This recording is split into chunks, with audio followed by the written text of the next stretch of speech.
Muy buenos días con todos y con todas. A nombre del magistrado César Ochoa Cardich, director general del Centro de Estudios Constitucionales del Tribunal Constitucional, les damos una cordial bienvenida a esta conferencia internacional Presunción de Inocencia y Estándar de Prueba en el Procedimiento Abreviado, evento con el que inauguramos además el ciclo de conferencias sobre razonamiento probatorio.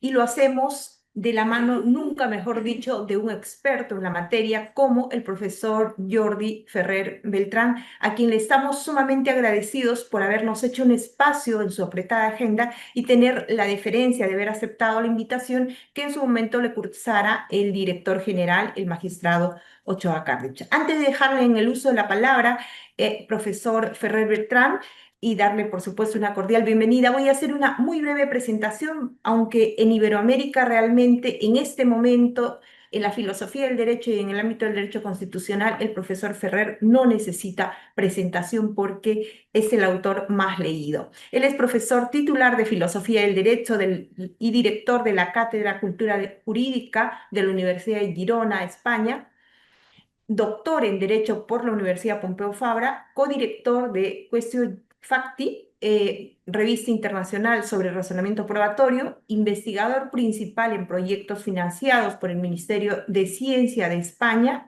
sobre razonamiento judicial y teoría de la prueba. Entre sus obras más influyentes destacan, entre otros, los libros Prueba y Verdad en el Derecho, La valoración racional de la prueba y Motivación y Prueba. Profesor Ferrer, bienvenido virtualmente al Perú. Adelante, el tiempo es suyo. Muchísimas gracias, María Candelaria.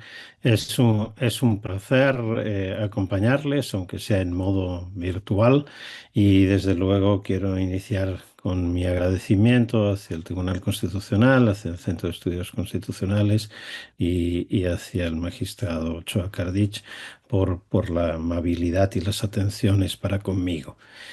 Quiero hablarles hoy sobre algo que me parece que está, digamos, pendiente todavía de teorizar.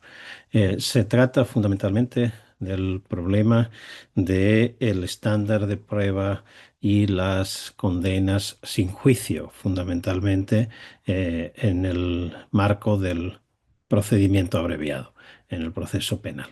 Los nombres son diversos en distintos países. En el mundo anglosajón lo llaman plea bargaining, en España sentencias de conformidad, en otros casos procedimiento abreviado, en otros casos procedimiento simplificado, pero al final de todo estamos fundamentalmente en un mecanismo que antes del juicio supone el acuerdo entre la acusación y la defensa, a los efectos del reconocimiento de la participación del imputado en el delito del que es acusado y en los términos en los que consta en la acusación, y a razón de ese reconocimiento, de esa aceptación, algún tipo de rebaja en la petición de pena, seguida de una sentencia por parte de las personas juzgadoras al cargo del caso sin realización de juicio oral. Por tanto, un mecanismo de condena sin juicio. Pero condena sin juicio quiere decir también sin práctica de la prueba, sin presentación de las pruebas, etcétera, etcétera. Y esto supone algún tipo de problema fundamental. Por el otro lado, se suele decir, evidentemente, que, bueno, se trata de mecanismos que suponen un uso más eficiente de los recursos públicos, porque estaríamos consiguiendo la resolución del caso sin los gastos y el tiempo y los costes económicos, y no solo, que representan la realización de los procedimientos penales hasta sus últimas etapas, es decir, durante todo el juicio. Veamos un poco en qué consiste todo esto, cuál es la situación internacional y también cuál es, en mi opinión, las consecuencias que deberíamos sacar en pos de un diseño que sea respetuoso de las garantías constitucionales. Estamos ante un ciclo organizado por el Tribunal Constitucional y el Centro de Estudios Constitucionales, y creo que las cuestiones de constitucionalidad en este punto son precisamente muy importantes. vamos a verlos con detalle y para eso con su permiso voy a compartirles pantalla para seguir una presentación en PowerPoint al respecto. Espero que ahora estén viendo bien la pantalla. Ups. Se ve perfectamente, profesor Ferrer. Perfecto. El único que no la veo entonces soy yo, que por alguna razón me desapareció. Así que voy a dejarla de compartir un momentito para compartirla otra vez, Bien. porque el que dejé de verla fui yo. Así, perfecto. Ok.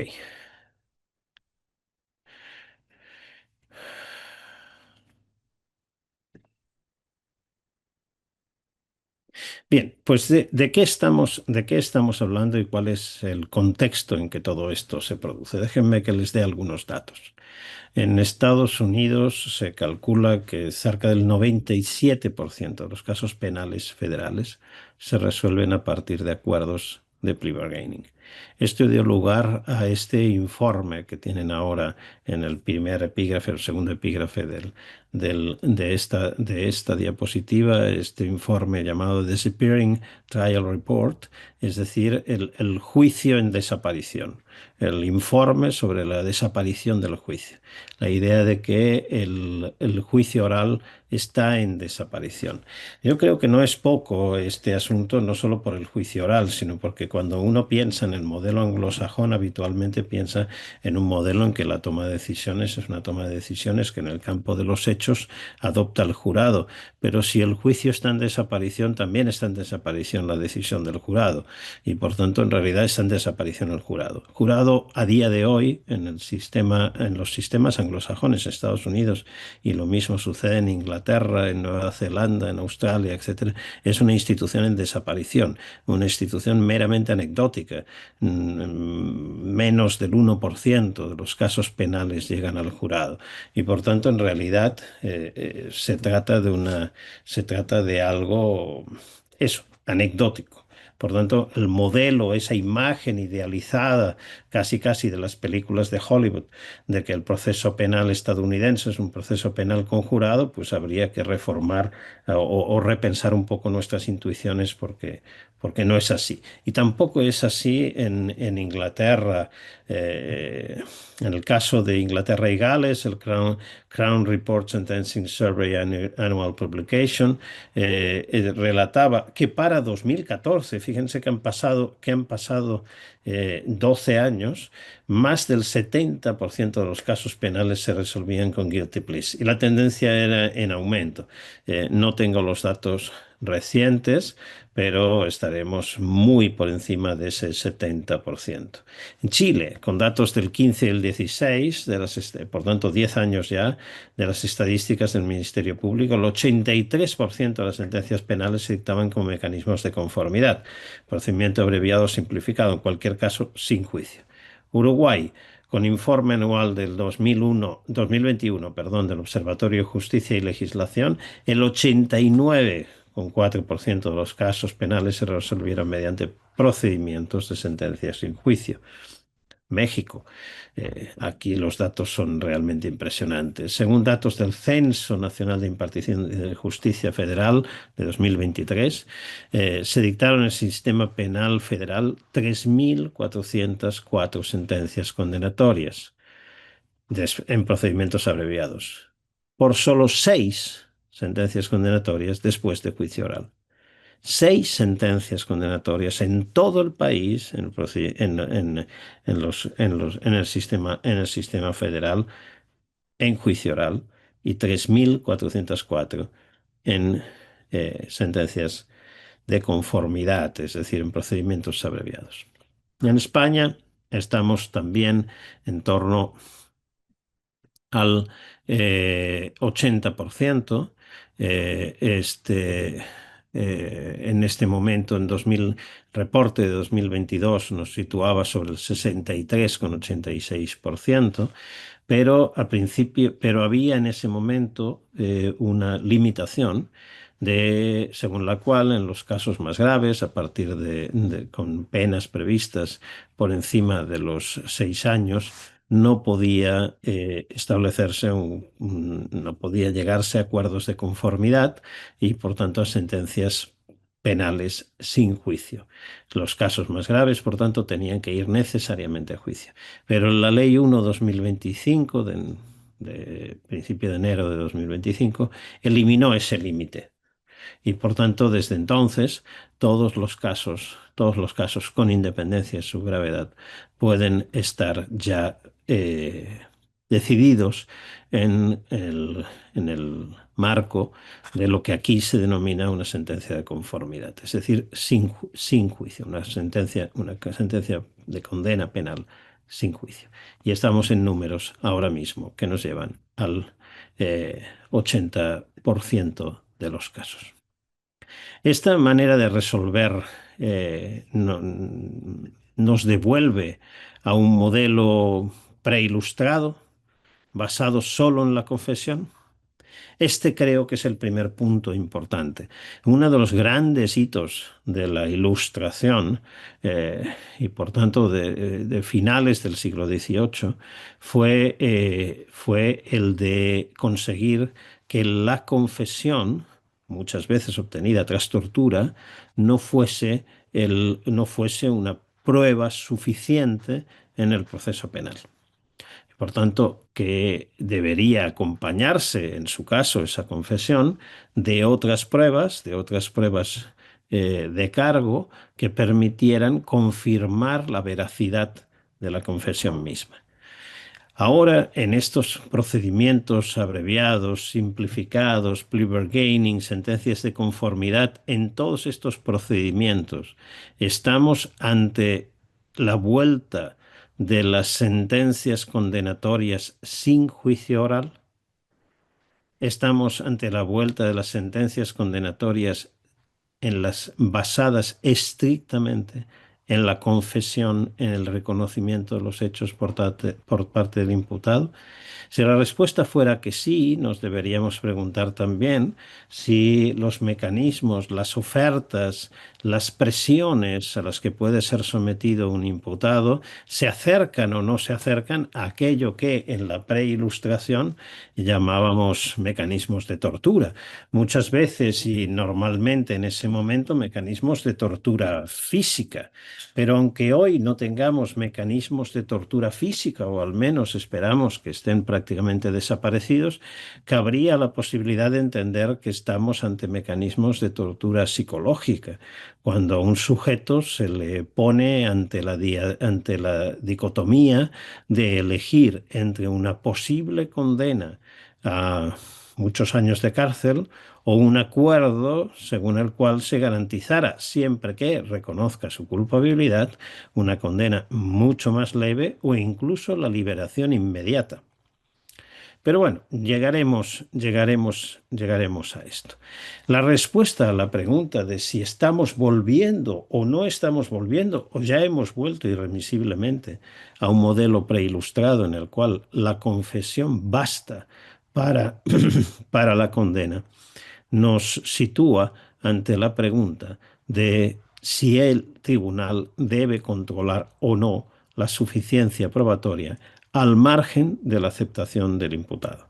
Es decir, si basta que el imputado haya aceptado o si el tribunal o el juez o la jueza al cargo del caso debe además evaluar la suficiencia de las pruebas de cargo con independencia de esa confesión o con independencia de esa aceptación.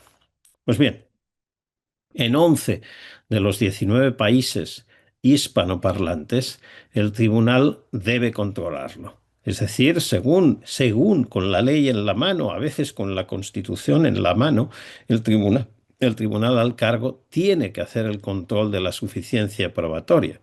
En España no. En España no está previsto que el tribunal deba hacer ningún control, sino simplemente constatado que el sujeto, el imputado, acepta los cargos, pasar al dictado de una sentencia condenatoria de conformidad. Pero en 11 de los 19 países así es decir, sí debe realizarlo.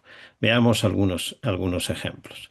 En Argentina, artículo 431 bis, párrafo 5 del Código Penal Federal, la sentencia deberá fundarse en las pruebas recibidas durante la instrucción y en la admisión del imputado sobre la existencia del hecho y su participación en aquel. No solo en la admisión del imputado, sino también en las pruebas recibidas. Colombia. La aplicación del principio de oportunidad y los preacuerdos de los posibles imputados o acusados y la Fiscalía no podrá comprometer la presunción de inocencia y solo procederán si hay un mínimo de prueba que permita inferir la autoría o participación en la conducta y su tipicidad. ¿Mm? Es decir, si hay un mínimo de prueba al margen de la aceptación del imputado. Chile. 412.2 de su Código Procedimiento Penal. La sentencia condenatoria no podrá emitirse exclusivamente sobre la base de la aceptación de los hechos por parte del imputado. México, artículo 20 constitucional. Si el imputado reconoce ante la autoridad judicial voluntariamente y con conocimiento de las consecuencias su participación en el delito y existen medios de convicción suficientes para corroborar la imputación, el juez citará audiencia de sentencia. Es decir, no basta que el imputado reconozca, sino que además tiene que haber medios de convicción suficientes. A veces estas eh, declaraciones las tenemos a nivel legal, pero después cuando vamos a la jurisprudencia, desgraciadamente, nos quedan en nada. Y véase si no lo que dice la Suprema Corte de Justicia de la Nación, en el mismo México, que ha negado persistentemente que sea necesaria la valoración de la prueba de cargo por parte de la persona juzgadora para determinar que existen medios de convicción suficientes para corroborar la imputación. Y digo, caramba, ¿cómo caramba va a decidir el juez que hay medios de convicción suficientes, es decir, prueba suficiente, sin valorar la prueba? Me resulta un poquito extraña cómo podría realizarse esa operación. Pero esto es lo que dice la Corte Suprema mexicana.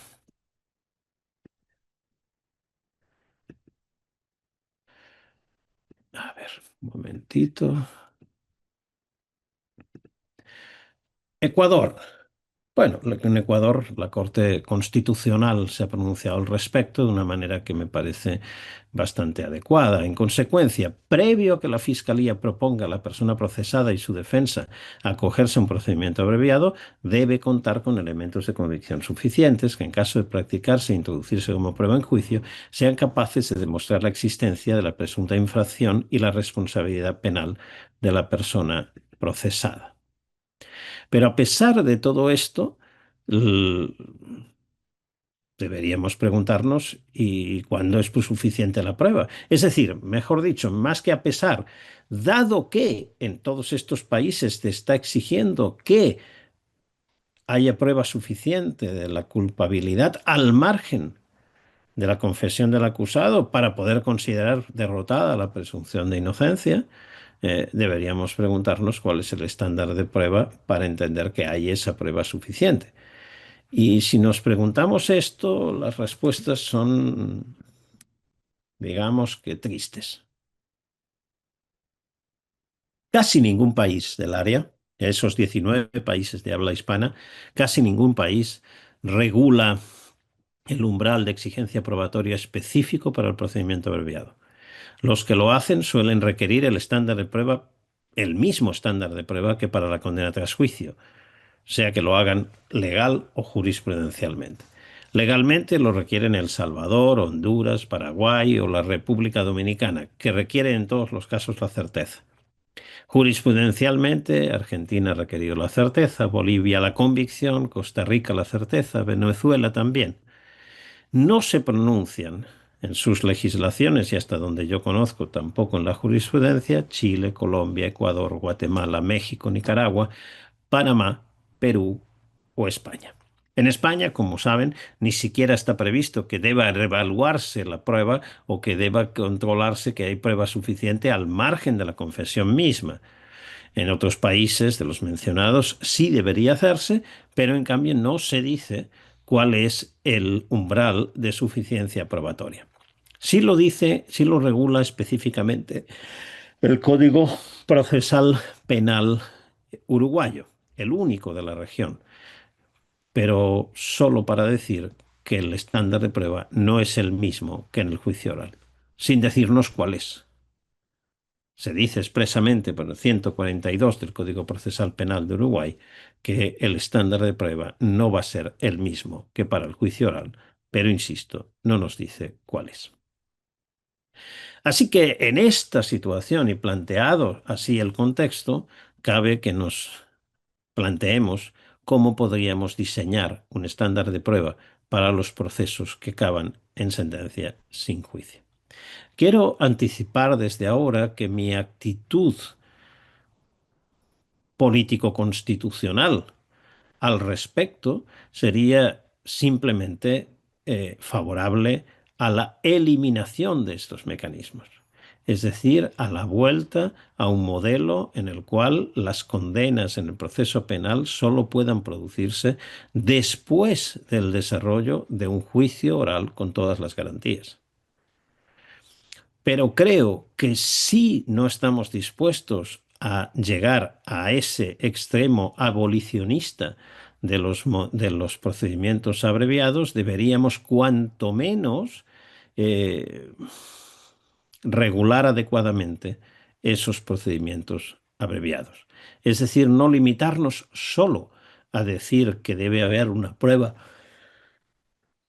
perdón, una prueba suficiente de la culpabilidad al margen de la aceptación, adicionalmente a la aceptación del imputado, sino también a regular cómo debería ser ese estándar de prueba para determinar esa suficiencia probatoria.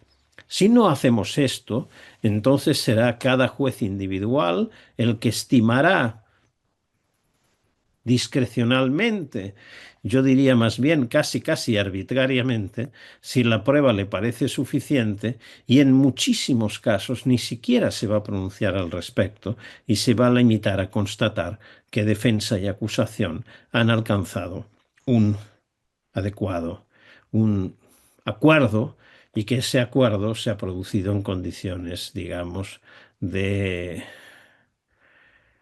en las condiciones en las que un sujeto puede dar su consentimiento, es decir, que ha sido libremente aceptado por el imputado. Si trabajamos en el orden de establecer un estándar de prueba, la primera cuestión que nos deberíamos plantear va de la mano de otra que en mi opinión es previa. ¿Cuál es el momento procesal adecuado para dar lugar a un procedimiento abreviado? Es decir, ¿en qué momento del desarrollo del proceso penal deberíamos hacer lugar a un acuerdo de conformidad, a un acuerdo entre la acusación y la defensa y por tanto terminar el procedimiento? Si el momento es muy inicial de la investigación, el procedimiento abreviado abortará la investigación misma. Y no podremos ser muy exigentes con el umbral de suficiencia probatoria porque investigación penal va a haberse producido de forma muy escasa, incluso a veces casi inexistente. Por ello, insisto, debemos de regular el momento en que puede abrirse un procedimiento abreviado. De los 19 países hispanoparlantes, 7 no dicen nada, no lo regulan, no, no está en sus códigos de procedimiento penal previsto cuál es el momento en que puede abrirse un procedimiento abreviado. Y normalmente esto acaba dando como resultado que pueda abrirse en cualquier momento y que la Fiscalía tenga fuertes incentivos para procurar que el procedimiento abreviado, que el acuerdo con la defensa se produzca lo más pronto posible, de modo que se aborte también la propia investigación y se ahorren también los costos de la investigación. Los que lo hacen, 7 no lo hacen de los 19, los restantes 12, de esos restantes 12 países, todos, menos Argentina y España, permiten hacer abrir el procedimiento abreviado desde la imputación o formulación de cargos. Por tanto, desde un momento muy, muy inicial del procedimiento.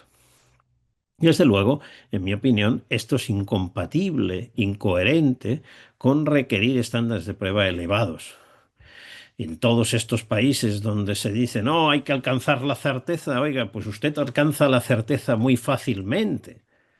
Porque si resulta que ni siquiera hemos investigado, si resulta que hemos abortado la investigación porque simplemente la parte aceptó los cargos, ¿de qué certeza estamos hablando? Claro, a no ser que demos por supuesto de que un sujeto nunca aceptaría los cargos de un delito si no fuera culpable.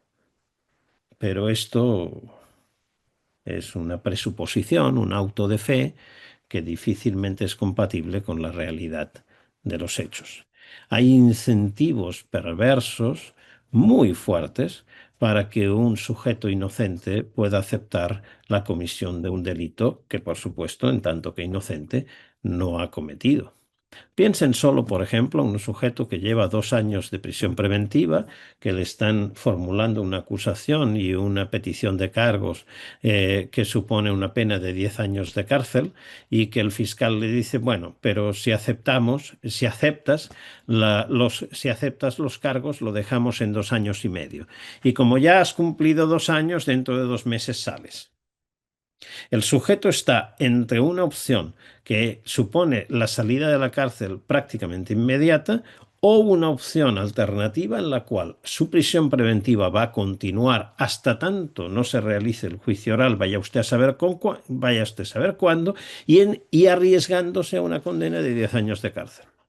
Un sujeto racional puede perfectamente aceptar la comisión de ese delito no arriesgándose a esa alta condena y tampoco teniendo que pasar más tiempo en prisión preventiva y tampoco teniendo que costear los costes de un abogado, etcétera, etcétera, etcétera. Pero es que además tenemos el problema que si la sentencia es de conformidad, es decir, si la sentencia es el resultado del acuerdo entre las partes, nadie va a recurrir. Desde luego, no es previsible que la defensa recurra una sentencia condenatoria que primero aceptó. Por cierto, si es que el propio sistema permite ese recurso. En el caso español, por ejemplo, la conformidad excluye expresamente, elimina el derecho al recurso. Siendo así, sea por la vía de los hechos o por la vía de la exclusión normativa, no habrá posibilidad de cumplimiento, perdón, de control del cumplimiento del estándar de prueba que se prevea. Y por tanto tenemos que plantear un estándar de prueba pensando precisamente en este problema, que dado que aunque establezcamos un estándar de prueba y lo establezcamos bien regulado y lo regulemos cumpliendo los requisitos metodológicos que todo estándar de prueba debería cumplir, dado que se ha llegado a una sentencia en conformidad de la acusación y la defensa, es altamente improbable que haya un recurso y por tanto que pueda comprobarse y pueda controlarse si el estándar de prueba se cumplió o no se cumplió. Por tanto, puede ser un estándar de prueba muy bien diseñado que cabe exactamente en nada. Respecto del momento procesal para abrir procedimiento abreviado, creo que un buen ejemplo sería lo establecido por el artículo 781, 787, párrafo primero de la Ley de Enjuiciamiento Criminal Española. Dice lo siguiente, perdón, antes de iniciarse la práctica de la prueba, la defensa, con la conformidad del acusado presente, podrá pedir al juez o tribunal que proceda a dictar sentencia de conformidad con el escrito de acusación que contenga bla, bla, bla, bla. Fíjense, antes de iniciarse la práctica de la prueba, en el juicio oral, es decir, abierto juicio, una vez hemos decidido que hay prueba suficiente para abrir juicio, y una vez abierto el juicio, en el momento de apertura de juicio, la acusación podrá comunicar la conformidad del acusado y en ese caso, siempre que el juez compruebe que efectivamente el acusado acepta libremente los cargos, pueda abortarse la realización del juicio, ya juicio no va a haber, se cancela y se termina ahí y se pasa directamente a la apertura de juicio oral. Fíjense que este artículo 787 establecía que si la pena no excediera de los 6 años de prisión. Este es el límite temporal que se ha eliminado en esa ley 1/2025 de las que les hablaba anteriormente. En cambio, la legislación española no exige ningún umbral de suficiencia probatoria al margen de la aceptación voluntaria del imputado, es decir, no hay estándar de prueba. El momento procesal me parece el adecuado. Debe de haberse realizado toda la investigación y tenemos que haber decidido que hay prueba suficiente para abrir juicio oral, pero no sabemos cuándo hay prueba suficiente para abrir juicio oral y mucho menos cuándo hay prueba suficiente para condenar. Y la legislación no nos dice nada al respecto. Se necesita establecer un estándar de prueba para el procedimiento abreviado que cuente con la garantía de la contradicción y la posibilidad real del ejercicio del derecho al recurso. Este es un paso fundamental.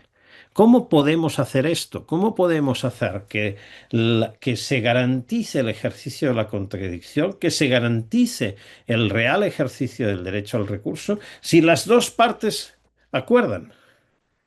Y esto es algo que exige resolver la cuestión, en mi opinión, antes del propio acuerdo. Un buen mecanismo, en mi opinión, sería aprovechar el estándar de prueba para la apertura de juicio. No se requeriría entonces un estándar de prueba específico en el momento de la sentencia porque ya se habría controlado la suficiencia probatoria justo antes de abrir la posibilidad de la conformidad. Es decir, realizamos toda la investigación del proceso, se realiza toda la investigación que da lugar a la presentación de cargos y a la decisión judicial acerca de la suficiencia probatoria para abrir juicio oral, y después de la apertura de juicio oral, las partes pueden llegar a un acuerdo y abortar el juicio oral, pasando entonces al dictado de la sentencia en conformidad. Pero antes de eso, es decir, esa decisión de apertura o no apertura de juicio oral, apertura o sobreseimiento, es una decisión que se produce o se puede producir en una audiencia y que se puede producir en contradicción. Es decir, la defensa podría estar sosteniendo hasta ese momento que no hay prueba suficiente para la apertura de un juicio oral. Podría incluso recurrir la propia apertura del juicio oral y por tanto ahí tendríamos el ejercicio de un recurso. Y cuando ese recurso, si se hubiera presentado, se ha resuelto en favor de la apertura de juicio oral, o si no se hubiese presentado, se abra juicio oral, entonces y solo entonces, defensa y acusación podrían acordar, abortando así la realización del juicio oral y pasando a dictar una sentencia en marco del procedimiento abreviado. No tiene ningún sentido que pueda condenarse si no hay pruebas suficientes siquiera para abrir juicio. ¿En qué caramba de modelo estamos caminando? ¿Hacia qué modelo estamos caminando si resulta que estamos condenando penalmente a nuestros ciudadanos sin controlar siquiera si hay prueba suficiente para abrirles juicio oral? Y después de eso decimos que los condenamos con certeza o que les condenamos con prueba más allá de toda duda razonable.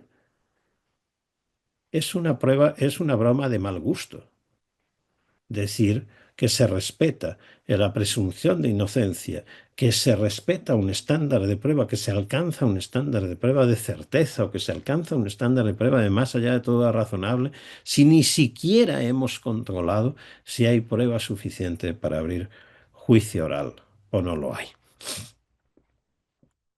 Y además, debería preverse, como decía, la posibilidad de recurso de las dos partes sobre la decisión de apertura de juicio oral. En mi opinión, la no existencia de un estándar de prueba para la apertura de juicio oral, como sucede en la gran mayoría de nuestros países, pero no en Perú, somete al sujeto, somete al acusado a una pena de proceso y es motivo de ineficiencia en el uso de los recursos públicos. Pero ¿qué encontramos de nuevo en el derecho comparado de nuestros países?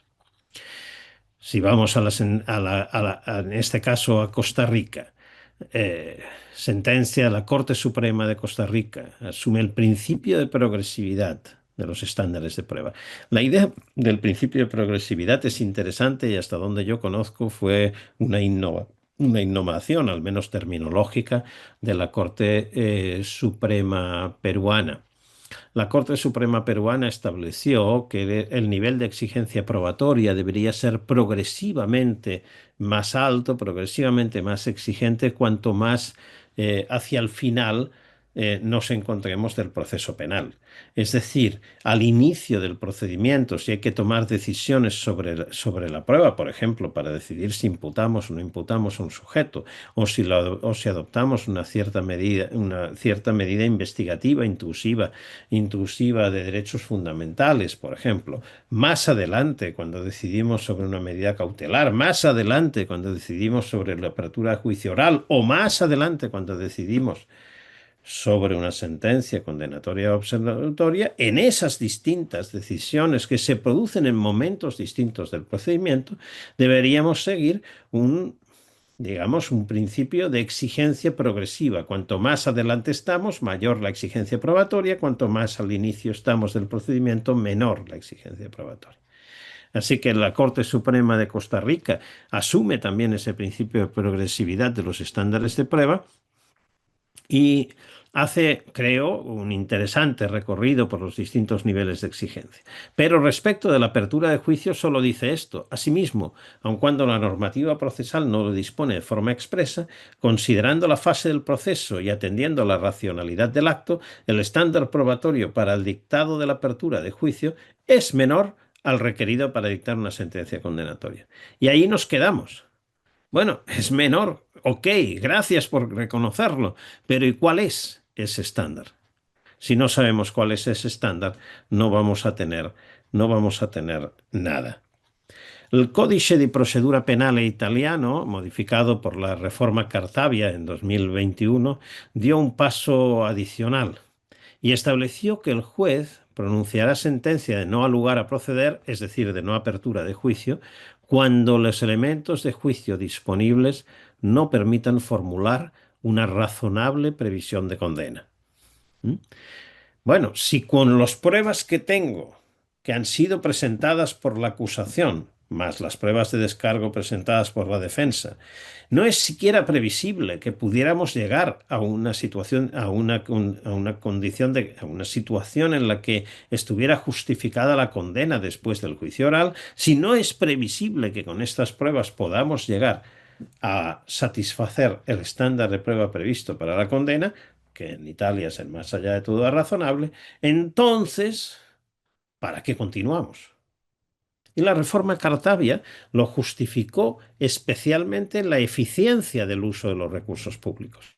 ¿Para qué continuamos hacia un juicio oral cuando en el marco del juicio y con estas pruebas no es previsible que podamos satisfacer el estándar de prueba previsto para la condena? Por tanto, dejémoslo aquí, acabamos el proceso aquí, no abrimos juicio oral, ahorramos recursos al Estado.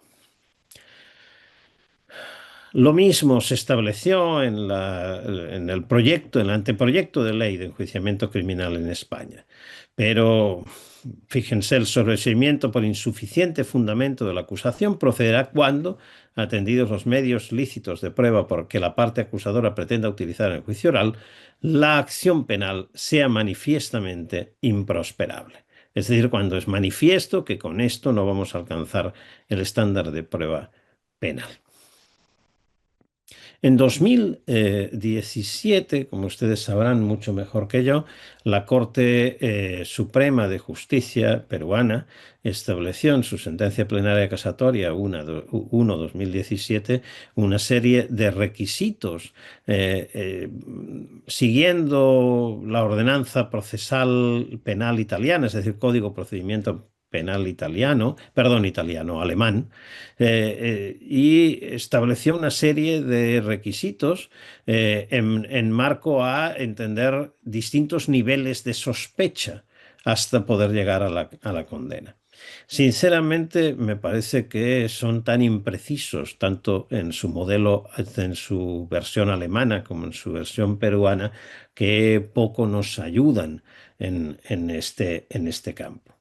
Pero en 2023, la propia Corte Suprema estableció en su acuerdo, no sé si la tengo acá, sinceramente, no, creo que no, estableció en su acuerdo plenario 7/2023 unas condiciones distintas, estableciendo específicamente que para la apertura de juicio oral bastaba la probabilidad prevaleciente. Esto es que la hipótesis acusatoria sea más probable que la hipótesis de la defensa, que la hipótesis defensiva, que es su alternativa, que tenga un mayor apoyo probatorio la hipótesis acusatoria a partir de las pruebas disponibles que la hipótesis de la defensa.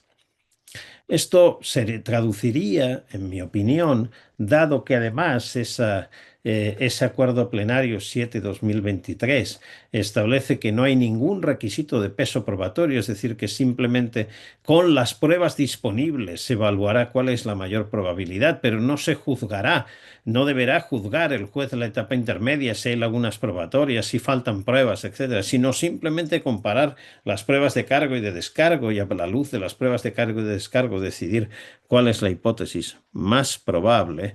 Con esto, entonces, digo, abriríamos juicio oral de acuerdo a ese acuerdo 7/2023, a ese acuerdo plenario 7/2023, y podríamos después dar lugar a una posible sentencia en procedimiento abreviado según la propuesta que les estoy haciendo. En mi opinión, en cambio, deberíamos acudir a un modelo distinto. Y en esto yo voy a discrepar de la Corte Suprema al respecto. Ese acuerdo plenario 7/2023 a mí me parece de una belleza destacable, me parece de una importancia difícilmente exagerable, me parece un paso adelante espectacular y un ejemplo a seguir por muchos de nuestros tribunales en distintos países. No lo digo aquí, ahora, solo para agradar los oídos de ustedes peruanos, sino que lo he escrito y así consta en el epílogo de mi libro Pruebas sin convicción, donde analizo precisamente ese acuerdo plenario 7/2023. Pero me parece que hierra en un punto, en la no exigencia del peso probatorio de las pruebas disponibles. Y esto me exige parar un momentito a explicarles algo sobre el peso probatorio. Claro, cuando evaluamos la probabilidad de una hipótesis a la luz de las pruebas, lo que estamos evaluando es qué hipótesis, la hipótesis defensiva o la hipótesis acusatoria, tiene mayor apoyo en las pruebas presentadas. Pero déjenme que se lo presente en un ejemplo muy simple. Supongamos que la acusación en un proceso formula una hipótesis acusatoria,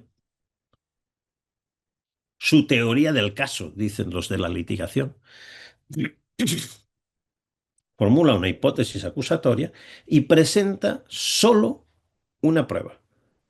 Una, una sola prueba.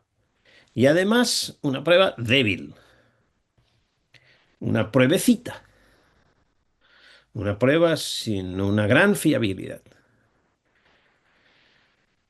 La defensa, por su parte, apoyándose en la idea de que el que tiene la carga de la prueba es la acusación, sostiene la inocencia de su defendido, sostiene que su defendido no cometió el delito del que está siendo imputado y no presenta ninguna prueba de descargo.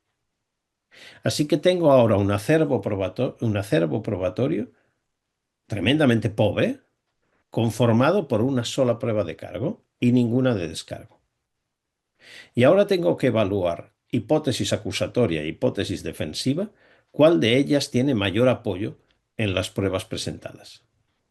Si solo tengo que hacer eso, si solo tengo que evaluar la probabilidad, es decir, la probabilidad de que sea verdadera a la luz de las pruebas presentadas, pues parecería que la hipótesis acusatoria tiene una mayor probabilidad que la hipótesis defensiva, simplemente porque la hipótesis acusatoria tiene alguna prueba a su favor, mientras la hipótesis defensiva no tiene ninguna.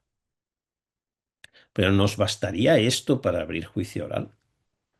En mi opinión, no debería bastar esto para abrir juicio oral. No debería bastar que tengamos alguna prueba de cargo cuando no hay ninguna de descargo, o alguna prueba más de cargo cuando hay alguna poca y pobre prueba de descargo. ¿Qué más tengo que pedir?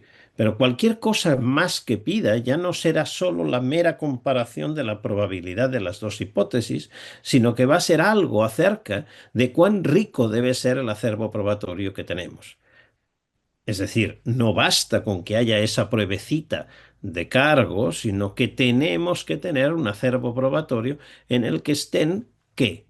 Bueno, uno podría pensar, por ejemplo, en el que estén todas las pruebas relevantes que resultan necesarias para poder acreditar un determinado delito. Ya veremos después si esas pruebas darán lugar a la confirmación o no de la existencia del delito y de la participación del imputado.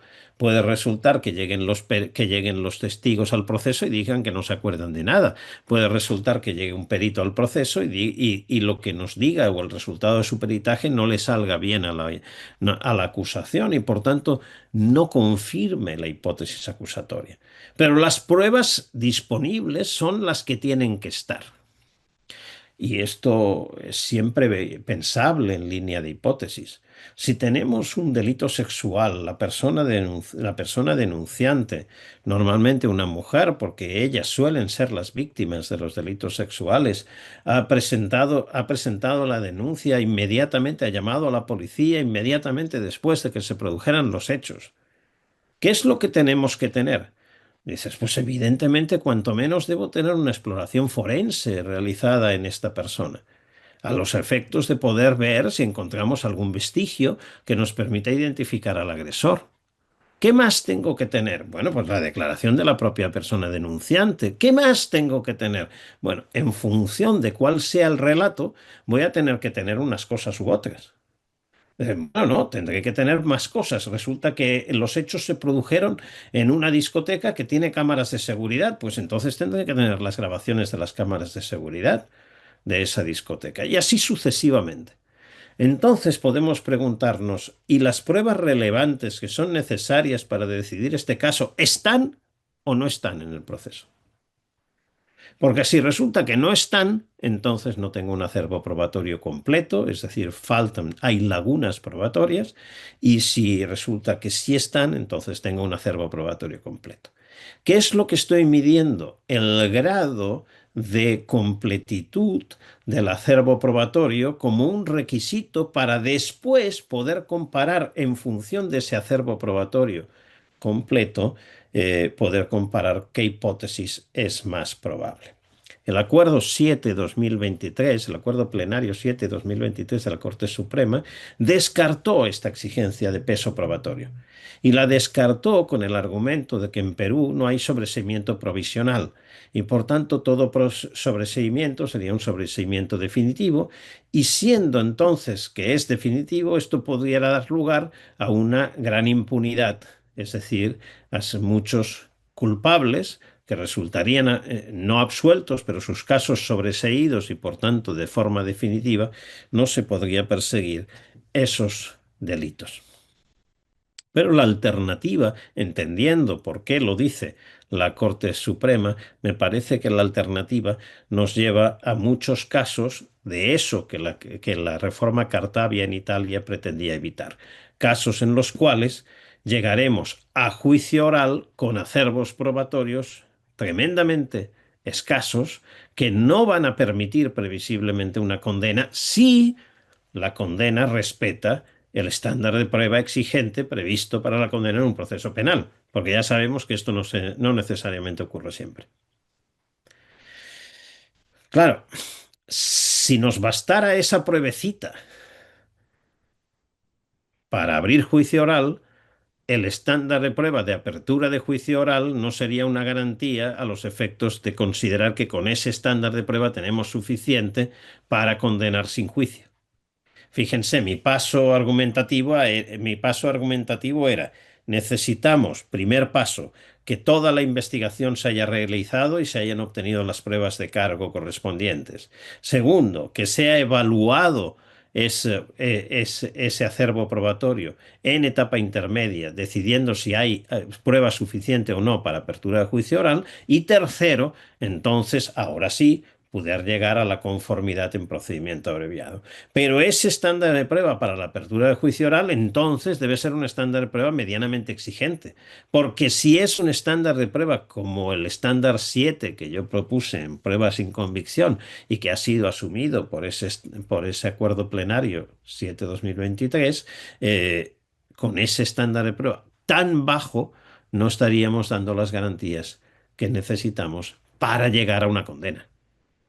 Porque con esto condenaríamos, con esto y la confesión condenaríamos, por tanto, estaríamos requiriendo demasiado poco. ¿Qué podemos hacer alternativamente? Establecer, por ejemplo, este estándar que en la numeración de pruebas sin convicción es el estándar de prueba número 4, según el cual una hipótesis sobre los hechos se considerará suficientemente acreditada para la apertura de juicio oral cuando se den conjuntamente las siguientes dos condiciones. Primero, que sea la hipótesis más probablemente verdadera a la luz de los fermentos de juicio existentes en el expediente judicial. Y segundo, que es lo que no requirió el 7-2023, que el peso probatorio del conjunto de elementos de juicio relevantes incorporados al proceso sea tendencialmente completo, excluidas las pruebas redundantes. Esa exigencia de un acervo probatorio rico es lo que no fue incorporado en este acuerdo plenario 7-2023 que ahora tienen aquí. Termino con esto. Fíjense, al final de todo, como aquí se dice lo siguiente en ese acuerdo plenario. Luego de haber expuesto sobre la probabilidad preponderante o probabilidad prevaleciente como estándar de prueba para decidir en la fase o etapa intermedia sobre la acusación y el sobreseimiento, se coincide en que el estándar de sospecha suficiente descansa en la mayor probabilidad de la comisión del delito y de la intervención delictiva del imputado. Por lo tanto, basta que sea la más probable. Es decir, que para acusar se requiere que a partir de los elementos de convicción disponibles resulte que la hipótesis de la Fiscalía tiene mayor apoyo empírico que la de la defensa. Pero tampoco se requiere que el peso probatorio del conjunto de elementos de juicio relevantes incorporados al proceso sea completo. Justo lo que, en cambio, yo estaba requiriendo en este estándar 4. Me parece que el paso fundamental que dio ese acuerdo plenario 7-2023 queda finalmente parcialmente truncado porque, siendo metodológicamente un paso extraordinario, acaba produciendo o acaba asumiendo un estándar de prueba demasiado bajo para que de él se pase a una sentencia en procedimiento abreviado. Otra cosa sería si de él se pasara a un juicio oral, pero esto sucede en no tantos casos realmente en nuestros países. Si cambiáramos la regulación por aquella que les estoy proponiendo, se permitiría, en mi opinión, dotar de garantías procesales y criterios intersubjetivamente controlables a la decisión de apertura de juicio o de sobreseimiento, respetar el principio de progresividad, de modo que el estándar de prueba para la apertura de juicio sea menos exigente que el aplicable para la decisión de condena, aplicar de todos modos un estándar de prueba bastante elevado para la decisión de apertura de juicio, de forma que se maximice la eficiencia del sistema y se eviten los daños injustificados de la pena de proceso, y exigiendo la completud del acervo probatorio, se impide que lleguen a juicio procesos con lagunas probatorias que impedirían posteriormente que se alcanzara el estándar de prueba. Y en el caso de los procedimientos de condena sin juicio, esto otorgaría garantías de que no se condena a un sujeto siendo la hipótesis de la culpabilidad menos probable que otras más favorables, garantizaría que no se haya realizado, que se haya realizado una investigación completa que pueda estar apoyada en la información aportada por el imputado, siempre que sea corroborada por las pruebas, evitando condenas con escasísimo acervo probatorio en las que la sospecha de una presión ilegítima al imputado y el riesgo de falsas condenas es muy alto.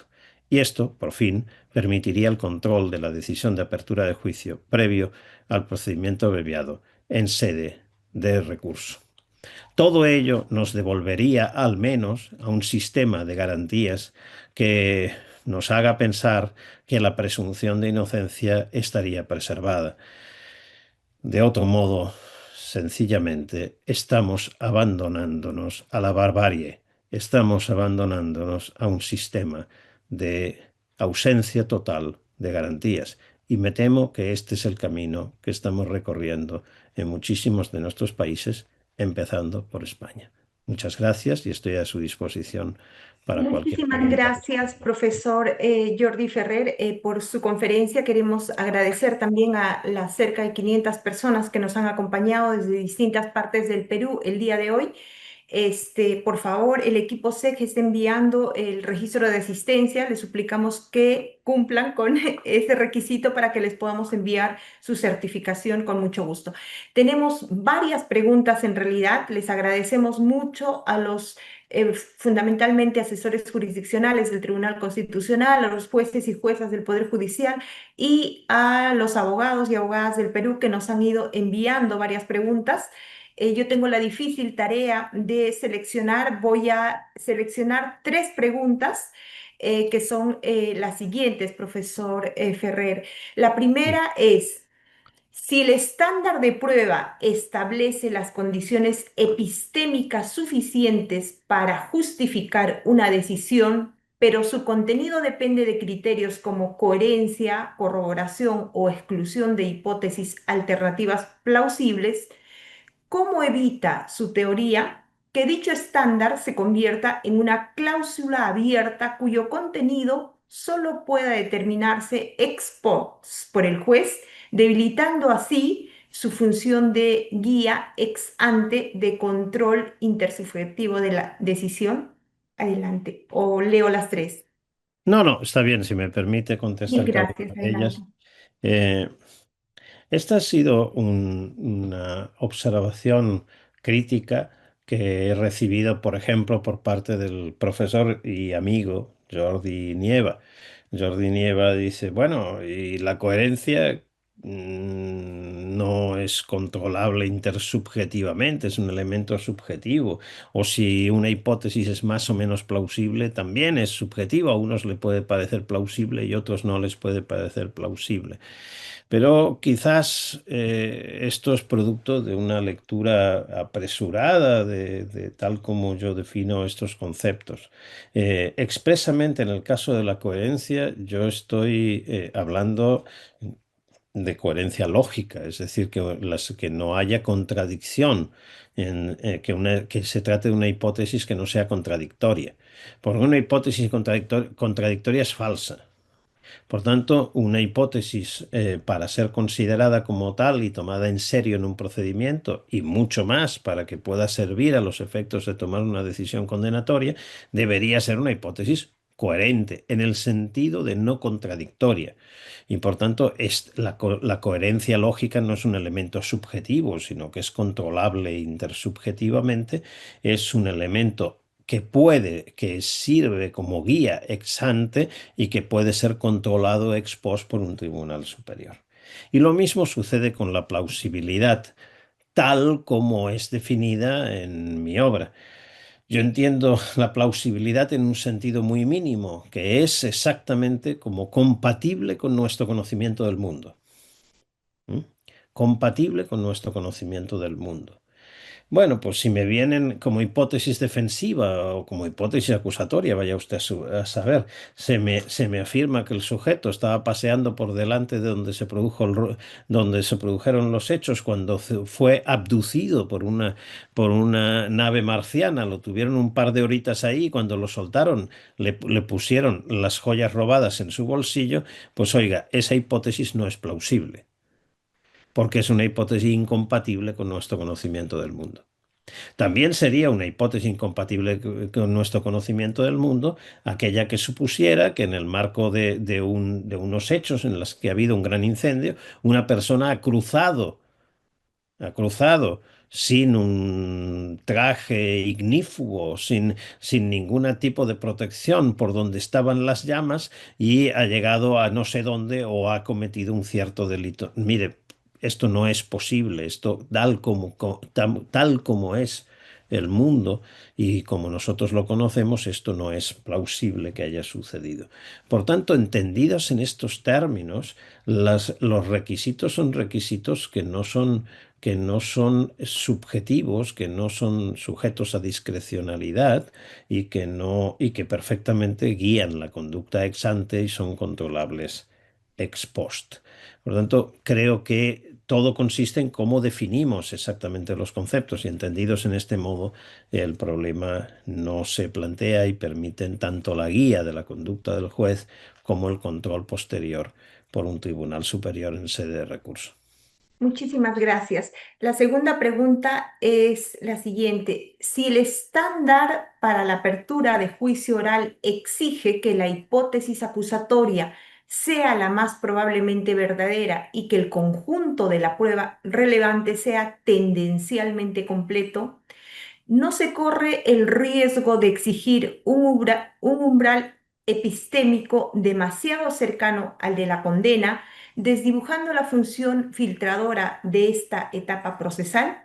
Adelante. Muchas gracias. Bueno, si es demasiado cercano o no al de la condena, es una cuestión que es, yo diría, al final de todo ideológica, en el sentido en que se trata de las decisiones político-morales que adoptamos acerca de los distintos riesgos, cuánto estamos dispuestos a correr el riesgo, decía la Corte Suprema peruana, de una gran impunidad si elevamos el estándar de prueba, cuánto estamos dispuestos a correr el riesgo de, en cambio, una gran cantidad de personas inocentes sometidas a juicio oral y quizás condenadas en procedimiento abreviado si bajamos mucho el estándar de prueba.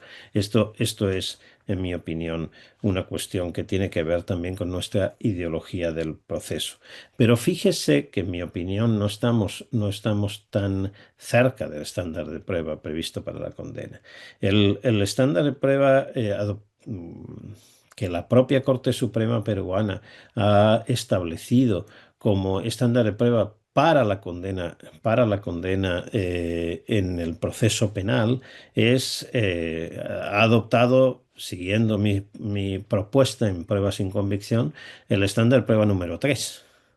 Bueno, dices, bueno, pues entre 3 y 4 están muy cerca. Sí, claro, por los números sí, están muy cerca, pero el nivel de exigencia de uno y otro es muy distinto.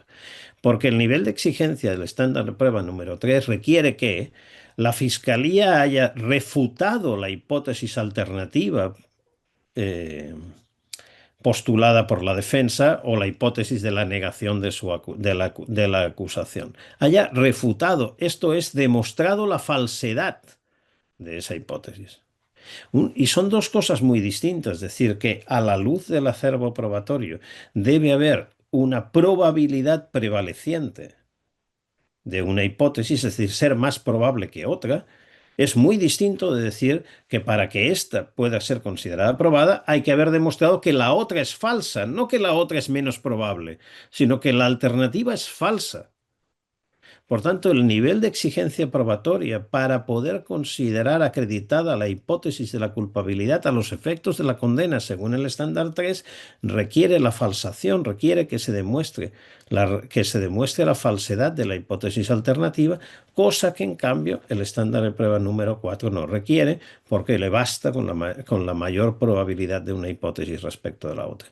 Por lo tanto, estamos ante dos niveles de exigencia muy distintos siempre exigiendo un acervo probatorio completo. Esto sí,